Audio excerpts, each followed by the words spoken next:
Already, many of the mutants, disguised as human beings, are walking the streets of Earth City.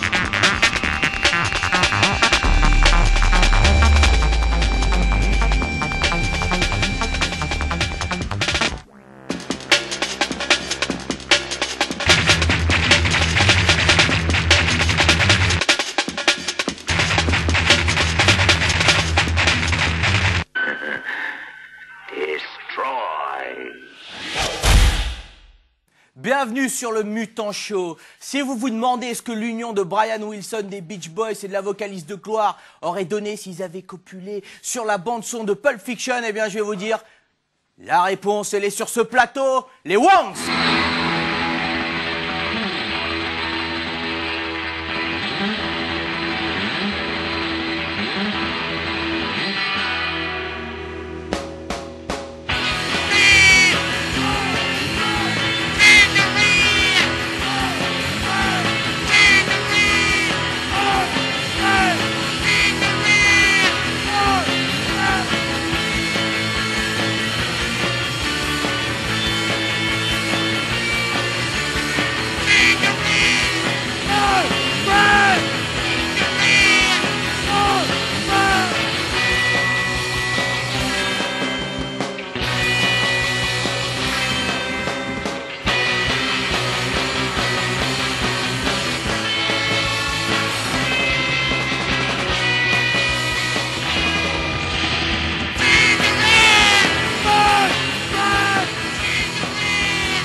Voilà, c'était le morceau Keanu Reeves, tiré de l'album qui arrive bientôt dans 2 semaines, On Terriet. Et tout de suite, pour nous parler de ce groupe qui a l'air tout de suite très fan de gimmicks, on va recevoir le guitariste, le portugais, Mitch Solo.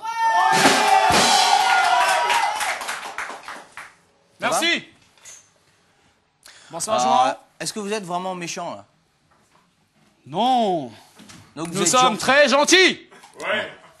Donc on voit, vous êtes vraiment dans le trip, on est des super-héros. Si on veut. Vous êtes des super bourreaux, plutôt. Alors. Des super bureaux? Bourreaux. Bourreaux, si on veut. Okay. Alors, au début, vous étiez quoi? Parce que vous avez été des gens normaux une fois avant, quand vous étiez petit. Je sais pas. Faudra demander à ma mère. T'as une maman? Et tu la connais? Non, elle est partie très loin. Elle a plus donné de nouvelles. Et c'est pour ça, un jour, j'ai dit, je vais faire la guitare pour retrouver un peu mes racines. Parce que ta mère était guitariste? Ma mère, il faudrait que je recherche un peu. Ouais, en fait, tu sais pas, c'est le bénéfice du doute. Ouais. C'est exactement ça, c'est le doute en permanence. Ouais, je comprends. Un peu l'insécurité. Alors, vous êtes formés quand? Parce que vous n'êtes pas tous des mêmes horizons, vous vous êtes rencontrés à un moment. C'est vrai. On a dû se rencontrer à un moment donné. C'était donc en 1996. Vous êtes vieux. Avec Alexandre, qui jouait de la contrebasse à l'époque. Et on faisait les terrasses de café. À deux? À deux. Et c'était quoi? C'était déjà de la surf musique un peu décalée ou pas du tout? Bah, avec une contrebasse, c'était plutôt du rockabilly. On faisait du rockabilly. Du rockabilly never stop! Et donc on faisait pendant l'été, l'été les terrasses des cafés sont bondées un maximum, donc on se faisait ça tous les soirs et puis On se faisait un bon salaire. Et puis, un beau soir, on traînait dans le 5e, 6e arrondissement. Et puis, on a vu une bande de rockers avec des Teddy et tout. On s'est dit, tiens, on va aller jouer devant eux, ça va leur faire plaisir et tout. Peut-être qu'il va se passer quelque chose. Alors, on y était, on a joué nos morceaux. On en avait 4 à l'époque. Pendant 4-5 heures, on faisait toujours les mêmes. Et donc, on allait voir et il y avait un batteur parmi eux qui s'appelait Danny. Il est venu nous voir. « Salut, ouais, c'est mortel ce que vous faites. Moi, je joue de la batterie. Ok, bah tu viens avec nous. » Et là, on a commencé à jouer en trio. Donc, et en fait, Danny est devenu Vince Créard. J'ai bien compris. Eh bien, ensuite, on a donc commencé avec Danny. On a fait un 45 tours et un album qui est introuvable parce que c'est de la merde. Et donc, on a fait des concerts, machin, il y a eu des embrouilles. On s'est tapé sur la gueule! Entre vous? Parce qu'on n'est pas très intelligent, tu vois? Et après, on a trouvé Vince Crevard qui est Vince. Ouais! Ce soir à la batterie. Et donc, maintenant, c'est des nouvelles aventures. On a sorti... On va... Juste un truc, excuse-moi de te couper, mais je remarque que c'est vrai, vous n'êtes pas très intelligent, parce qu'il y en a un 4e qui est arrivé. C'est vrai! Ouais. Mais il n'y a pas très longtemps, ça fait quoi? Un mois? Un mois qu'il est avec nous. Dernier, hein. Ça fait un mois qu'il est avec nous. Et donc, on a enregistré quelque chose. On va sortir un album cette semaine, qui sera distribué partout en France à la Fnac. Et donc, Jean, notre nouveau guitariste, est arrivé juste après cet enregistrement, cet événement. Mais bien sûr, il y aura d'autres trucs en préparation avec lui. Et c'est donc transformé en Brian Sterick. Exactement. Rapport avec Derrick, un lien de parenté ou juste comme ça, Sterick parce que... Faudra lui demander, mais à mon avis, lui ou à il Derrick peut... À lui directement, faut lui Ok. demander. Peut-être qu'il est fan, on sait jamais. Bon, on verra plus tard. De toute façon, je crois que tu peux pas parler là. T'as pas le droit de bouger, c'est bien ce qui me semblait. Donc là, comment des gars ont pu vous signer? C'est la question que je me pose là. Comme ça, sans vouloir être insultant, quoi. Comment on a pu vous signer? Ça, c'est une bonne question. Comment on a pu bien nous signer? Parce qu'on est vraiment un groupe de merde. On joue du rock'n'roll. C'est même pas du rock'n'roll. C'est quoi ça? Ils ont même pas du chant dedans. On nous dit, ouais, vous êtes masqués, vous êtes rigolo. Mais non, on n'est pas rigolo. On est juste méchants, d'accord? Pourquoi on a pu signer des méchants comme nous? En clair, on revient un peu à l'esprit 77, on fait n'importe quoi, on signe n'importe qui à partir du moment où ils font des shows, quoi, c'est ça? Exactement. Ouais. Bon, bah ça tombe super bien parce que ça me permet une transition facile. 77, époque du No Future. Alors, rubrique No Future, Vince Vincent masqué. Qu'est-ce qui se passe? Qu'est-ce qu'on a aujourd'hui? Alors pour l'occasion, je me suis mis un masque de Mexican Wrestling qui m'ont été prêtés par les Wangs. Alors Stéphane Pietri, c'est celui que j'ai interviewé. Lui, il est pas très steady, il est pas très rock, mais il est complètement Dom Master. Lui, il a vécu des trucs à l'époque avec Malcolm McLaren. Et tout de suite, on va le savoir avec la rubrique No Future.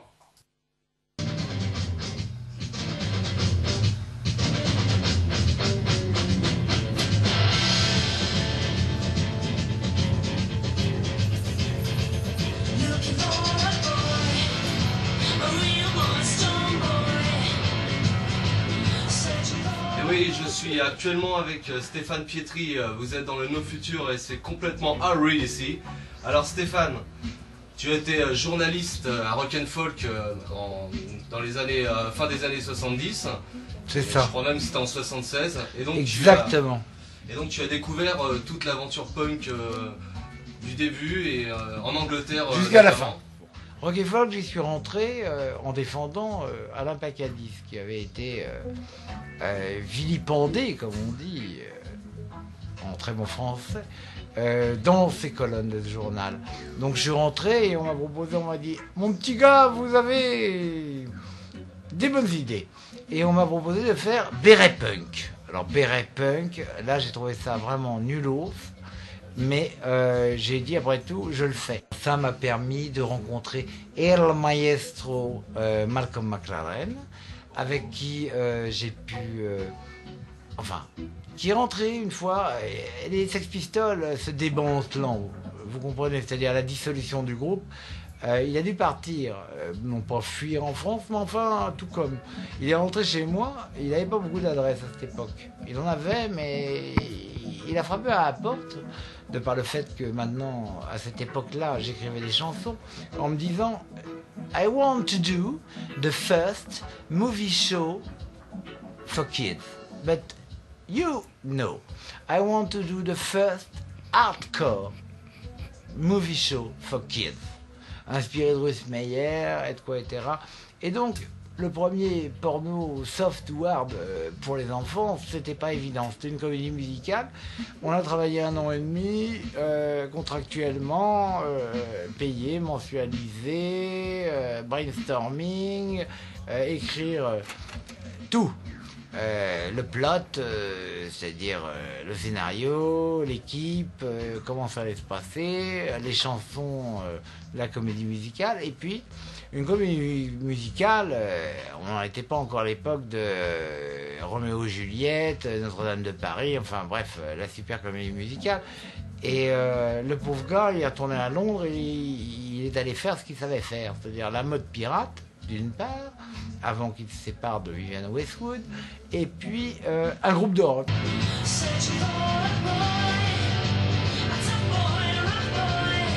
Au niveau du punk, je pourrais juste dire une chose. Hormis le fait que la musique que vous entendez dans le lointain, c'est du reggae auquel je participe activement, mais en tant que dubmaster et webmaster, enfin, tout ça c'est notre temps.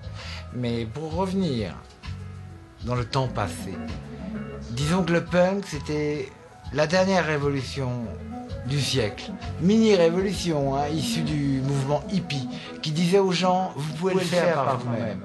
Bon bah lui on sait pourquoi il s'est fait virer de Rock et Folk. Hein. Tout de suite, deuxième partie de l'interview avec le bassiste et aussi fondateur des Wangs, Steven X. Bon, le public il a pas suivi, on le refait. Steven X. Ah, c'est tout grugé à la télé, toujours, on s'en fout. Donc alors toi on m'a dit Steven X, je me suis demandé pourquoi X, rapport avec Billy Idol, mais en fait pas du tout. X comme les films de boules simplement. Exact, tout à fait. C'est le porno, c'est une chose essentielle pour nous. C'est une chose essentielle ouais. par choix ou parce que de toute façon... Bah, si on porte des cagoules, il y a quand même peut-être une raison, on n'est pas super beau.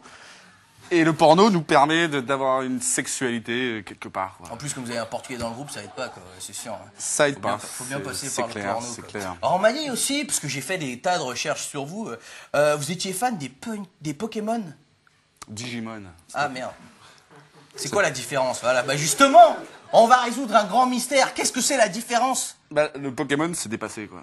Ah ouais. Maintenant, pour être in, c'est Digimon. Digimon. Nous, Il faut que je Digimon. jette tous mes t-shirts, ça va être chiant ça.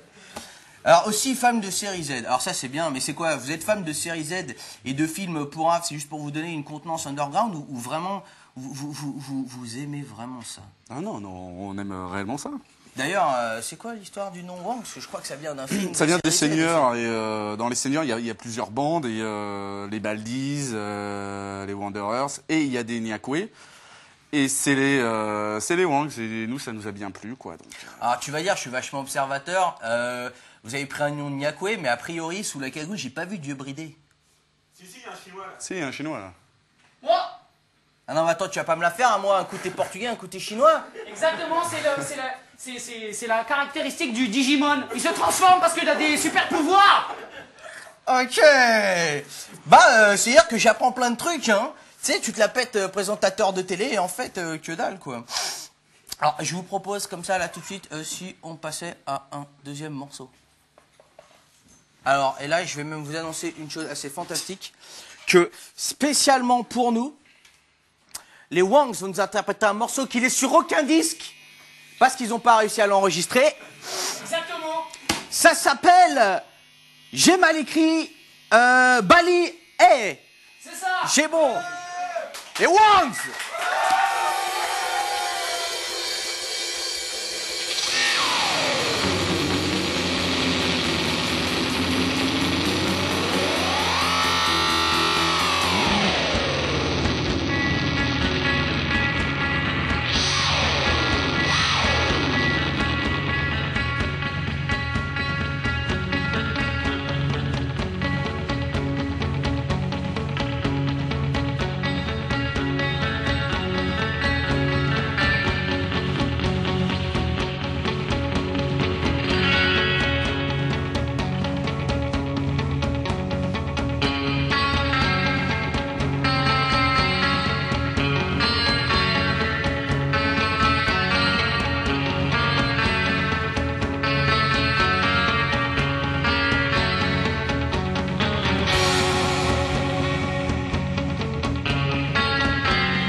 comme vous le savez, on a des petites rubriques qui reviennent de temps en temps, enfin plus exactement toutes les semaines. Et donc, Franck, il y a quoi cette semaine dans US of What? Justement, la musique des Wangs peut rappeler un film des années 60 qui s'appelle Les filles de la plage. Un film de surf dans lequel il est question de danse, pas mal, et surtout de twist. Alors Mario, quand on parle de la danse américaine, on parle surtout de Cunningham et de Martha Graham. De Martha Graham. Mais on ne parle pas souvent du Duce parce que justement, donc l'accoutrement des Wangs fait penser également à El Duce, hein, qui a eu un célèbre groupe donc dans les années 90. Et figurez-vous qu'à San Francisco, donc au Scandinavian Festival que je représente ici, on a trouvé une troupe de danseurs qui font des happenings artistiques comme ça dans des décors naturels. Et là, on en a surpris un en pleine transe, puisque bon, c'était dans une rubrique sur les buvards californiens à l'époque, donc en pleine transe, près d'un lac. Qui se livrait à un ballet qu'on a surnommé plus tard le lac des Cygnes, S-I-G-N-E-S, puisque vous savez que donc la télévision sur Internet bientôt sera retransmise pour les sourds et malentendants, ce qui est impossible pour l'instant. Tu me coupes quand tu veux, hein, je t'avais dit. Et donc il n'a pas suivi les consignes, bien entendu, étant donné que c'est un garçon qui a eu une enfance un peu difficile et assez douloureuse également. Voilà.